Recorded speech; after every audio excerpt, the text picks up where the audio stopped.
Hello. Okay, so we're going to do our mid-chapter checkpoint now. We are on page 25 in the student book. Mid-chapter checkpoint. We're going to check out some of our vocabulary words, see if we know where it fits best. Our choices under math vocabulary are base, exponent, and period. We've been talking about all of those words. Choose the best term for the box. A group of 3 digits separated by commas in a multi-digit number is a, let's draw a picture of that. 3 digits separated by a comma. Okay, so each one of these is called a period. This is the hundreds period. This is the thousands period.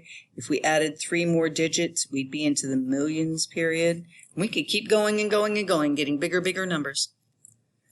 And blank is the number that tells how many times a base is used as a factor. So if we have a base and we have another number telling us how many times to use that number as a factor, that number is the exponent. An exponent.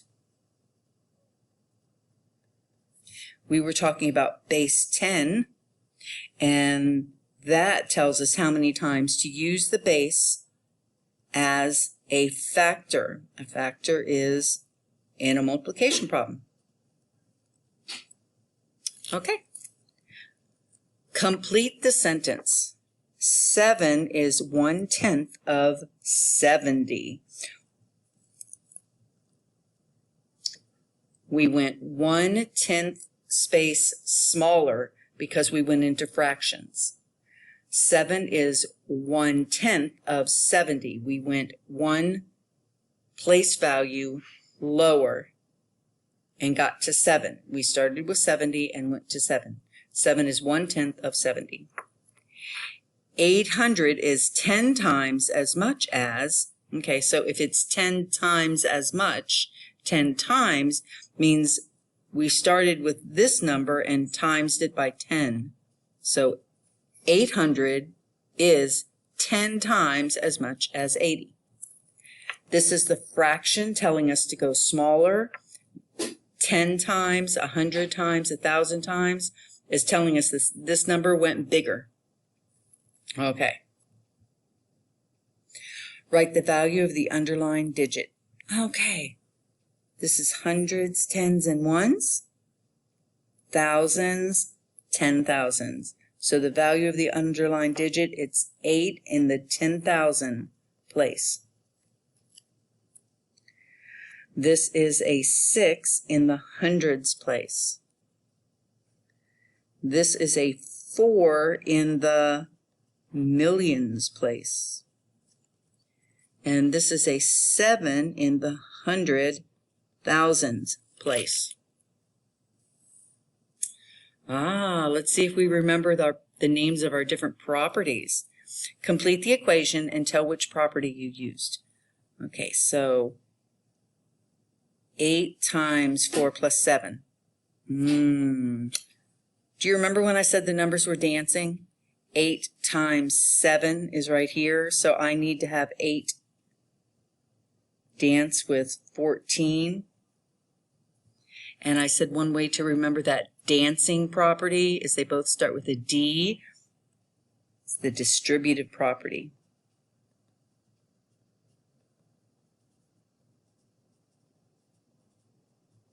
Okay, oops, property.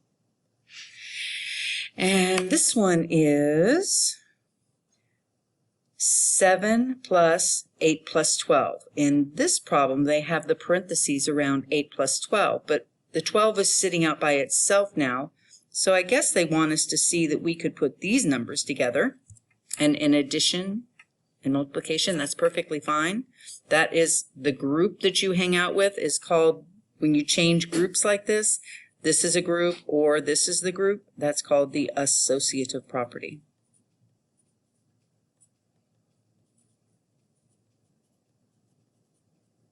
Associative property.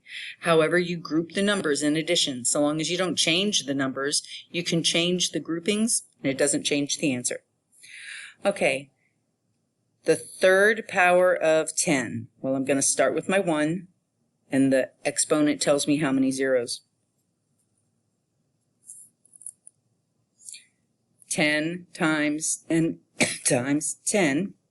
We can do it this way so that we know we understand the processes.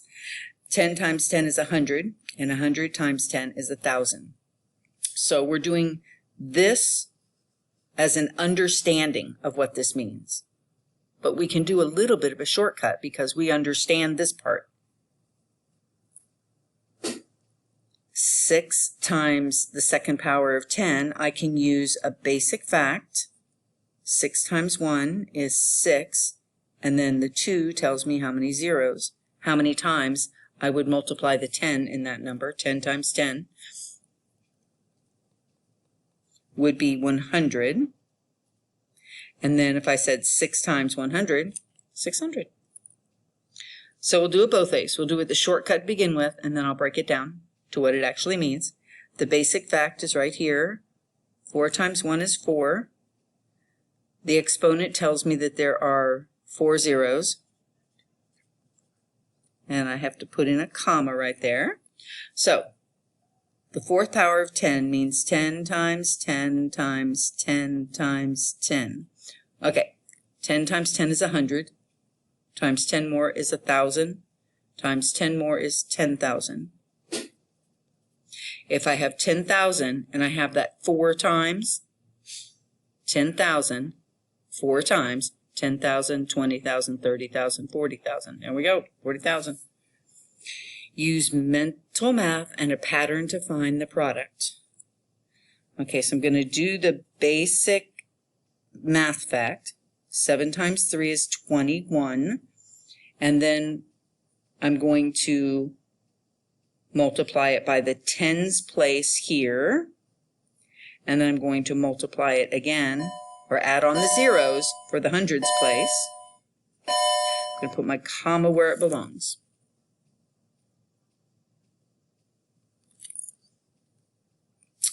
Three times 4, they've given me my basic math fact. And then times the third power of 10. So 12 times the 1 would keep me at 12. And then 3 zeros. Okay, so we're going to call that finished for now. And we will get to the other side of this paper when we are live. Bye.